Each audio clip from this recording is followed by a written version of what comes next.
November 19, 1953, 9 p.m. A hotel room in New York City. A man is pacing. He is sweating. He cannot stop moving. His name is Frank Olson. He is a scientist, a civilian employee of the U.S. Army's Special Operations Division at Fort Detrick, Maryland. He has a wife. He has 3 kids. He has a government security clearance. And right now, he has no idea what is happening to his mind. 9 days earlier, Frank Olson had been invited to a work retreat at a rustic cabin in western Maryland called Deep Creek Lake. His boss, a CIA officer named Sidney Gottlieb, served him a drink. Cointreau, the French orange liqueur. Olson drank it. He didn't know that Gottlieb had spiked it with 70 micrograms of LSD without telling him, without asking him, without his consent. Now, 9 days later, Frank Olson is coming apart. His colleagues are scared. They don't know what to do, so they call the CIA. And the CIA sends a man named Robert Lashbrook to babysit him in room 1018A of the Statler Hotel. Lashbrook is also CIA. He watches Olson deteriorate. He does nothing. At 2:30 in the morning, Frank Olson crashes through the window of the 10th floor. He falls 170 feet. He dies on impact on the sidewalk below. The official story? A suicide. A troubled scientist who jumped. But here's what you need to know. Frank Olson did not jump. And here is the question that should keep you up at night. If the United States government was willing to drug its own employees, its own scientists, its own citizens, without consent, without oversight, without mercy, what else were they willing to do? To understand MKUltra, we have to go back to 1945. Our intelligence agencies are staring at the rubble of the Third Reich, and they are finding something that terrifies them. Nazi scientists, genuinely evil men, had been conducting experiments on human beings. Psychological torture, drug-induced interrogation, sensory destruction. Then something else happens. The Cold War begins. American prisoners of war returning from Korea are behaving strangely. They are recanting things they said. They are expressing loyalty to the enemy. There is a term circulating through the halls of Langley: brainwashing. The CIA is not going to sit still for that. On April 13, 1953, CIA Director Allen Dulles signs off on a program. It is given the code name MKUltra, stylized MK for the technical services staff that runs it, Ultra as a designation of highest secrecy. The man put in charge is Sidney Gottlieb.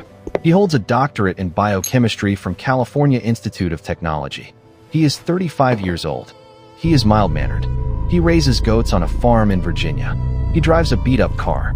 He dances Scottish folk dances in his spare time. He is also one of the most dangerous men in American history. Gottlieb is given a black budget, meaning it is invisible to congressional oversight. He is given one instruction that should make your blood run cold: no ethical guardrails. Whatever it takes, whatever it costs. MKUltra was not one program. It was 150 separate sub-projects, running simultaneously, across 80 institutions. Hospitals, universities, prisons, and mental health facilities, all of them operating in the United States of America. All of them funded secretly by the CIA through phony front organizations and shell foundations. The primary tool was LSD, lysergic acid diethylamide.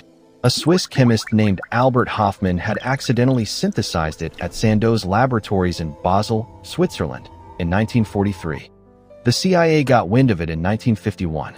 They quietly purchased the entire world supply, 10 kilograms from Sandoz, enough for roughly 100 million doses. They paid $240,000 for it.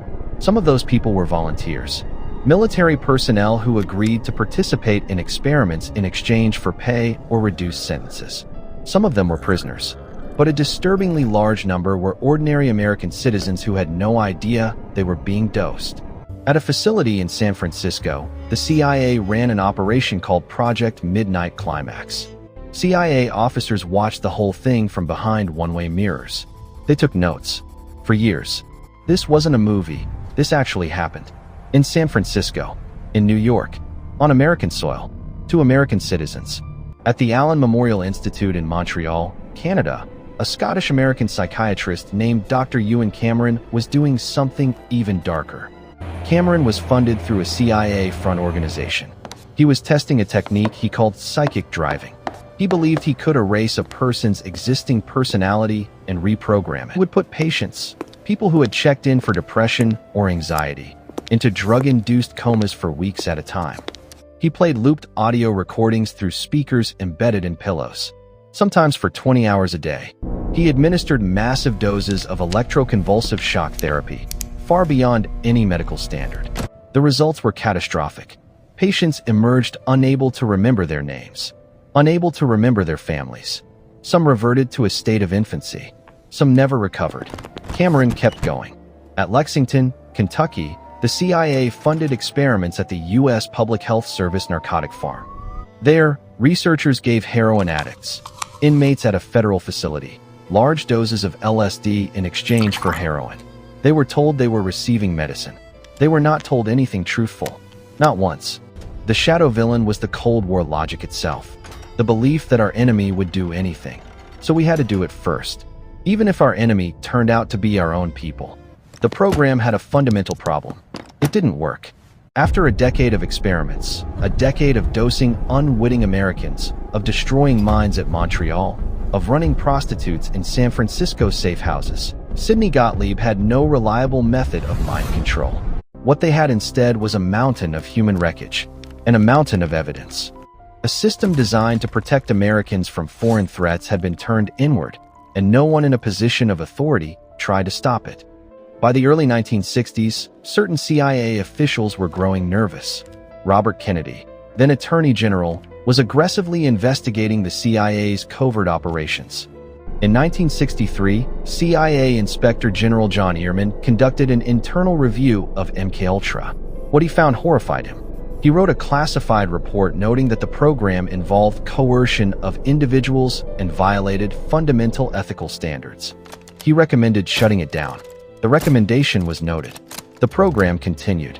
Then came 1967. Then 1968. America starts coming apart at the seams. Inside the CIA, there is growing anxiety. Not about what they have done, but about what will happen if anyone finds out. Frank Olson's family, meanwhile, has been told nothing. His wife Alice was told he jumped from a window in a state of mental breakdown. She was given a government check for $13,000. She was told to be grateful and to move on. His children grew up knowing only that their father had died in a hotel room in New York City. They had no idea why. This is what impunity looks like. This is what happens when a government decides the rules don't apply to it. The turn begins in a file cabinet. December 1974.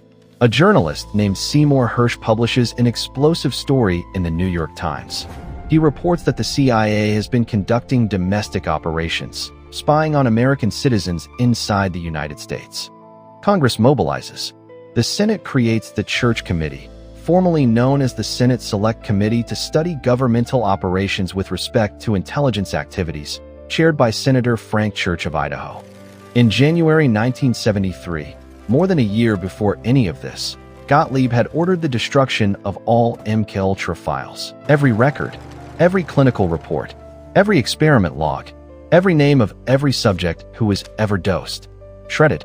Gone. This wasn't incompetence. This was a deliberate act of concealment. A cover-up at the highest level of American intelligence. Evidence of crimes against American citizens, destroyed by the people who committed those crimes, before anyone could hold them accountable. But they made one mistake. In 1977, CIA officials are searching through agency records in response to a Freedom of Information Act request filed by journalist John Marks. They find a box.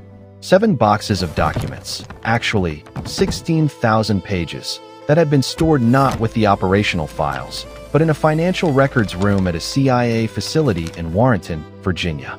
The documents are turned over. John Marks reads them. He brings them to Congress. The Senate calls hearings. Senator Edward Kennedy opens the July 1977 session with words that still echo.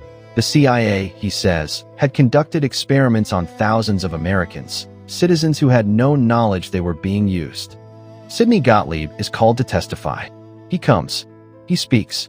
He says he was acting in the best interests of the United States. He expresses no remorse. He retires to his goat farm in Virginia. In 1977, President Jimmy Carter's CIA director, Stansfield Turner, appears before the Senate.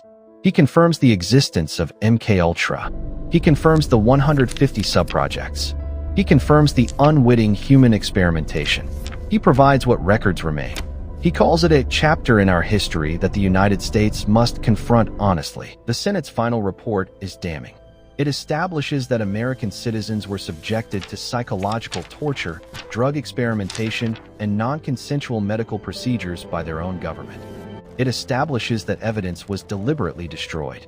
It establishes that the CIA operated outside the law for decades, with the knowledge of senior officials who chose not to stop it.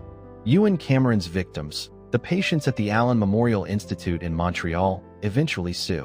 In 1988, the U.S. government agrees to pay $750,000 to 9 of Cameron's surviving patients. Their lives had been destroyed. $750,000, divided 9 ways. That is what the American government decided a destroyed human mind was worth. In 1975, following the Church Committee revelations, President Gerald Ford personally apologizes to Frank Olson's family in the Oval Office. But Frank Olson's son Eric is not satisfied. He does not believe his father jumped. He spends decades investigating. In 1994, Eric Olson has his father's body exhumed. A forensic pathologist named Dr. James Stars leads the examination. Stars finds evidence of blunt force trauma to Frank Olson's skull, injuries inconsistent with a fall and consistent with a blow to the head before going through the window. The medical examiner rules the manner of death undetermined. A New York district attorney opens a homicide investigation in 1996. The investigation stalls. Sidney Gottlieb is questioned. He dies in 1999 at age 80, on his farm, of natural causes. He is never charged with anything. Let that sink in. A man who ran a decade-long program of illegal drug experiments on American citizens, who oversaw the destruction of federal evidence, who may have been involved in the death of an American civilian, died peacefully, free, at 80 years old. But the truth is still our victory, because MKUltra is now one of the most thoroughly documented government abuses in American history. The 16,000 pages of financial records are public. The Senate testimony is public. The names are known. The subprojects are cataloged. History has its verdict even when the courts could not deliver one. In 2001, the Canadian government paid $100,000 each to additional survivors of Ewan Cameron's experiments. In 2018, a class action lawsuit was filed on behalf of additional MKUltra victims still seeking acknowledgement. The reckoning never fully ends, because the crime was too vast to be fully reconciled. We are slow. We are often willfully blind. Our institutions fail us. Our officials lie. Evidence gets shredded in back rooms. But eventually, not always in courtrooms, not always in time, the truth comes out. Someone files a FOIA request. Someone stores a document in the wrong cabinet. Someone's son refuses to stop asking questions. The gap between the crime and the reckoning was over 20 years. 20 years of silence. 20 years of destroyed families. 20 years of an American government carrying a secret so ugly it had to be hidden behind the shredder. But the gap closed. It always closes. Here's what MKUltra really tells us. It tells us that the machinery of power, when left unwatched, will eventually turn on the people it was built to protect. It tells us that the language of national security has always been the most dangerous weapon in any government's arsenal, because it justifies the unjustifiable. It tells us that the line between protecting democracy and destroying it from the inside is thinner than we want to believe. But it also tells us something else. Something that, in spite of everything, in spite of Sidney Gottlieb's goat farm and Richard Helms's shredder and the government checks sent to silence grieving widows, still holds true. Americans do not forget. MKUltra was officially shut down in 1973. It was acknowledged publicly in 1977. And we are still reckoning with it today, still finding victims, still filing lawsuits, still asking what other programs existed that we haven't found yet. Because here is the question that the 16,000 recovered pages cannot fully answer.